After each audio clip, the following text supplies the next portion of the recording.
हाँ बाहर आओ ये जरा या है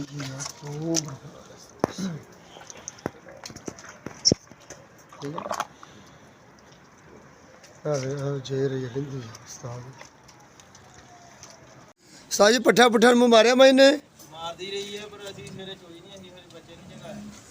ते माशाल्लाह ठीक जा रही मज जुगाली भी कर दी पट्ठे भी खा रही ते गोबर पेशाब को जोरदार तो नहीं लाती एडा से माशाल्लाह तंदुरुस्त चारा वगैरह पट्ठे वगैरह गाली वगैरह।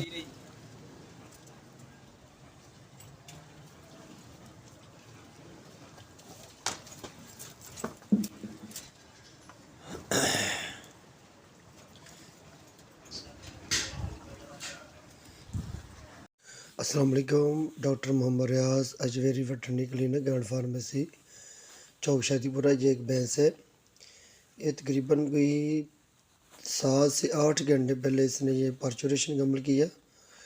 बच्चा देने के बाद इसके यूट्रस का मुँह खुल चुका था, सर्फेस का मुँह खुल चुका था। बैठते वक्त इसने प्लेसेंटा वगैरह निकालते वक्त इसने सारा प्रोलैप्स निकाल लिया।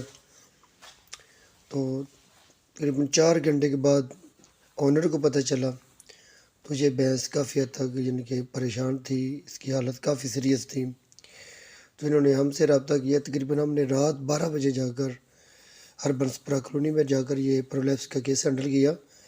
ये देखो, हमने जब प्रोलैप्स का केस हैंडल करने के बाद हमने जब छिक्की वगैरह लगा दी थी, ये देखो लिग्नो की इंजेक्शन लगाया हुआ है ना पिछले टांगों में, इसलिए ये थोड़ा सा यानी कि महसूस करा रही जैसे ये लोकल एनेस्थेटिक की वजह से। तो हमने इसका क्या इलाज किया, प्रोलैप्स चढ़ाने के बाद हमने इसको प्री टेट्रा टैबलेट्स की प्री पैसरीज की हमने अंदर इंजेक्ट कर दी।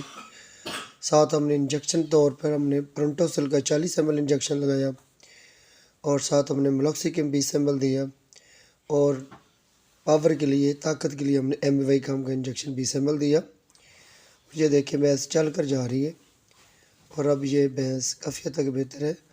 तो इसके साथ ही हमने अगले दिन की भी वीडियो अब शेयर की है, वो भी हम दिखाएंगे आपको कि वो भी कितनी ही बेहतर हो चुकी है।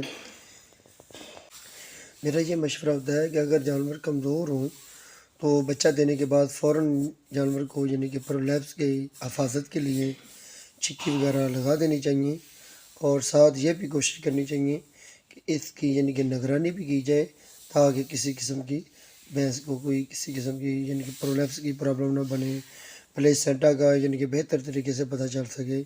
और ये ऐसा करने से अक्सर जानवर महफूज रहते हैं और माली नुकसान से हम बच सकते हैं और बचना भी चाहिए।